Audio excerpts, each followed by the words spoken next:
ఇంతకీ మీకు steel ప్లాంటా, ship యార్డా, ఏషియాడా, జింక, బంక?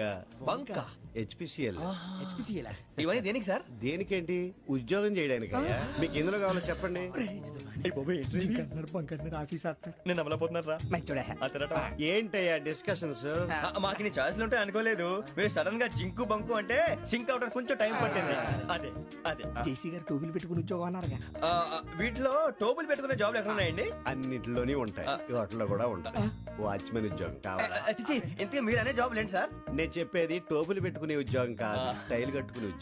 అది టైల్ కట్టుకోవటం మాకు రాదు. వాళ్ళు కడతారులే. ఇంతకీ మీకు జిఎం కావాలనా, ఏ జిఎం కావాలనా?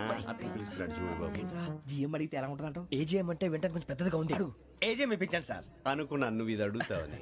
జిఎం అంటే జనరల్ మేనేజర్, ఏజిఎం అంటే అసిస్టెంట్ జనరల్ మేనేజర్. తూచండి, మాకు జిఎంఏ కావాలి సార్. అది సరే కానీ భగవాన్ జీ, ఈ ఉద్యోగాలకి టోపులు పెట్టుకుని వెళ్ళొచ్చా? నీ